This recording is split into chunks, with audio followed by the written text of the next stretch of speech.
পাওয়া যাবে। আর এখানেই প্রশ্ন উঠছে যে অসহ্য গরম থেকে আজই কি সেই নিষ্কৃতি পেতে পারি আমরা? কারণ বিকেলের পর দক্ষিণবঙ্গের বেশ কয়েকটি জেলায় বৃষ্টির সম্ভাবনার কথা শোনাচ্ছে আবহাওয়া দপ্তর। বিস্তারিত জানবো, সরাসরি চলে যাব আমাদের প্রতিনিধি ঝিলম করঞ্জয়ের কাছে। ঝিলম,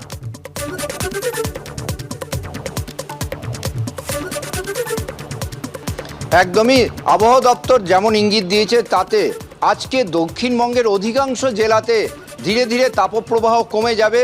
দক্ষিণবঙ্গের একদম পশ্চিমের বেশ কিছু জেলা বাদে সমস্ত জেলায় আজ বিকেল থেকেই তাপপ্রবাহের কবলের বাইরে চলে যাবে। এবং কলকাতায় আমরা জানি গত দুদিন পর পর তাপমাত্রা 39.2 ছিল এবং তা তাপপ্রবাহের বাইরে ছিল।